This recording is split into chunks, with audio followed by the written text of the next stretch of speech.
एक हीरा जो दुनिया के सबसे मशहूर और बदनाम रत्नों में से एक है। कोहिनूर, रोशनी का पर्वत। नाम भी जितना रोशन, कहानी उतनी ही अंधेरी।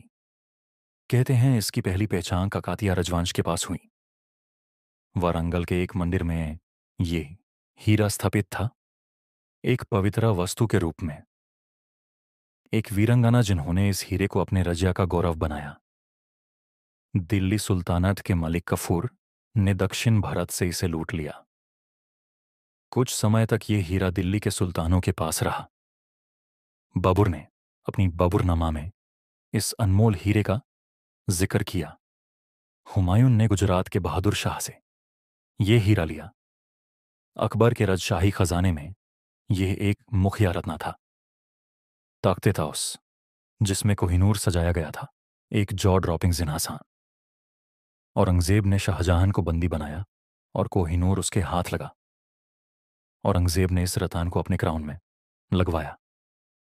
पेर्सिया के नदिर शाह ने दिल्ली पर आक्रमण किया, कोहिनूर ले गया।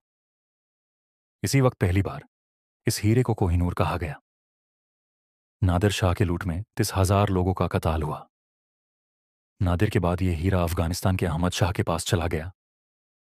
अफगान दूरबर्स में कोहिनूर शान का प्रतीक बना रहा। हीरा का भी एक हाथ में टिक नहीं सका। हमला, लूट और तबाही। लाहौरे के महाराजा रंजीत सिंह ने इसे जीता।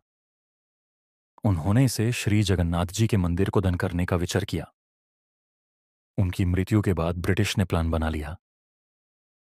गवर्नर जनरल लॉर्ड डलहौजी ने कोहिनूर को जबरदस्ती ले लिया। रंजीत सिंह के बेटे से कोहिनूर साइन करवा लिया गया। अरबों में कोहिनूर ऑफिशियली ब्रिटिश क्राउन का हिस्सा बना। एक शिप के जरिए कोहिनूर इंग्लैंड भेजा गया। क्वीन विक्टोरिया के ताज में इससे जगह मिली। क्राउन ज्वेल्स का मुख्य केंद्र टावर ऑफ लंदन। किसी ब्रिटिश पुरुष ने इसे कभी नहीं पहना। क्या यह सिर्फ हीरा है या किसी राज का श्राप? इंडिया ने आजादी के बाद कोहिनूर की वापसी मांगी। इंडिया, पाकिस्तान, अफगानिस्तान सभी ने ओनरशिप का क्लेम किया। यूके ने कहा हमने लीगल तरीके से लिया है। ब्रिटिश म्यूजियम के बाहर प्रोटेस्ट हुए, return our heritage. Kohinoor international media में हॉट टॉपिक बना। फिर से कोहिनूर हेडलाइंस में था। अब किसकी क्राउन में जाए? कई यंग ब्रिटिश भी कहते हैं गिव इट बैक। क्या कोहिनूर फिर भारत के किसी राजा म्यूजियम में सज सकता है? भारत के लोग इस रत्न को अपना गौरव और अधिकार मानते हैं। हर टेक्स्ट बुक में कोहिनूर का नाम, पर असली कहानी अधूरी है। एक हीरा जो कभी भारत का था, आज भी उसकी यादों में बसा है। कई नेता इसे मुद्दा बनाते हैं, पर एक्शन नहीं होता। क्या कोहिनूर को यूनेस्को हेरिटेज क्लेम के तहत मांगा जा सकता है? इंडिया में कोहिनूर के रेप्लिकास बनाए ही गए, लेकिन असली तो असली ही है। क्या भावनाएं कानून से बड़ी होती हैं? फिल्मों में भी कोहिनूर का जिक्र होता रहा है।